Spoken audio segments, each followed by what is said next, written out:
somebody asked in the comments, what's the hourly rate of a designer? So I kind of want to share my philosophy around hourly rates. So the first thing is, I think that pricing projects by hourly rate is completely wrong, because there is absolutely no correlation between how long something takes to complete and how valuable it is.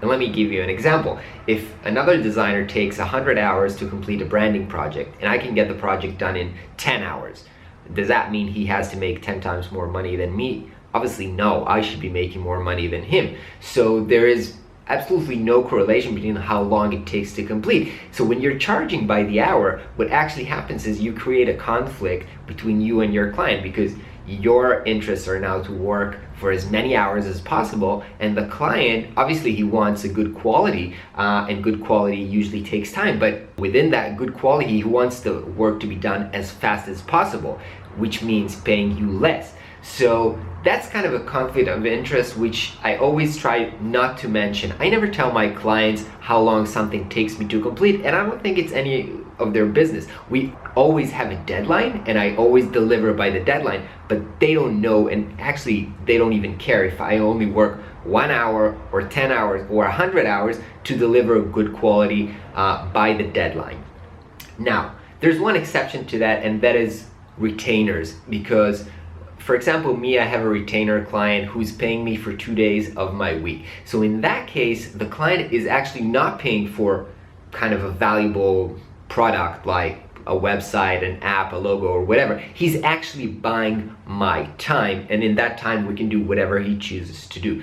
So I think it's valuable to know what your hourly rate is, and there is one more thing about it, and that's knowing what your break-even rate is. So break-even means that there is a rate that if you make less than that rate, you're actually losing money at the end of the day. So every project, no matter how you priced it, you work on it for a set amount of hours. Let's say, I don't know, 100 hours. And at the end of the month, in order to pay all your bills and not to get into debt, you still need to make some amount of money in order to not get in debt. So you have to make sure that if you worked 100 hours, you made enough money to break even, to not get into debt. And I want to show you for a second, I mean, it's not a second, but how I make this calculation. It's a bit technical, but I think everybody should do it to make sure that you know when you price a project that you haven't priced it below your break-even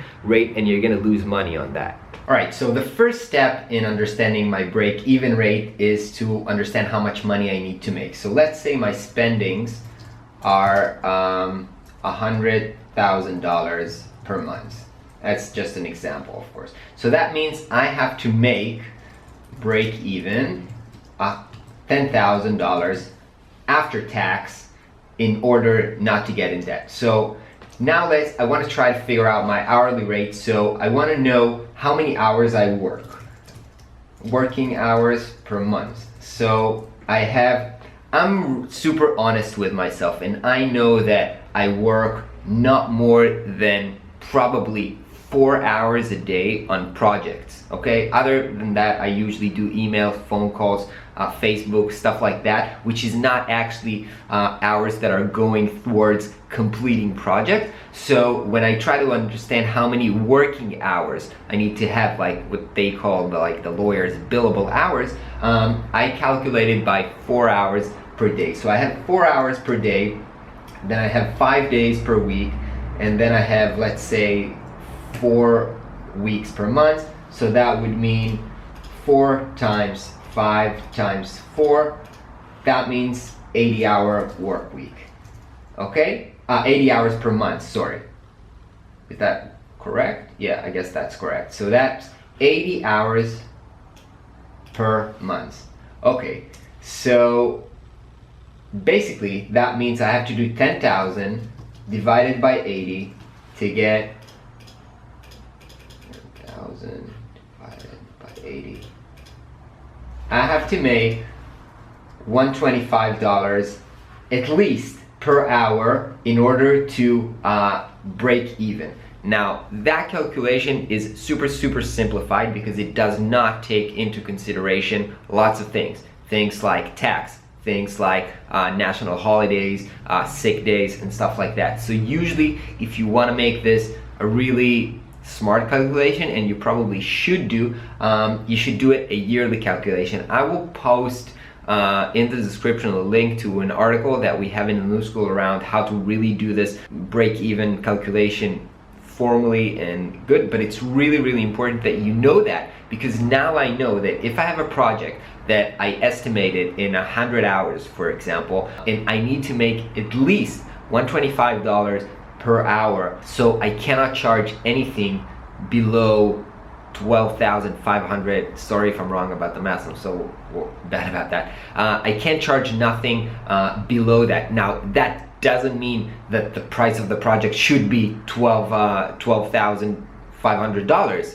If it's valuable enough and if you can negotiate it, you should probably try to charge higher than that. But that means that if you take it for less than that, you're currently losing money. So that's more or less my agenda around hourly rates. Again, I do not think that you should charge your break-even rate. I think you should always try to charge higher than that by providing great value, but it's always super important to know what that number is and to follow up and measure how long project takes you to see that at the end the hourly rate per project was above your break-even rate. Yeah, and I think that's it. Anyway, I'm on a client day today, which means I can't share my work with you. That sucks. So I hope you guys have a great day. I'll catch you tomorrow.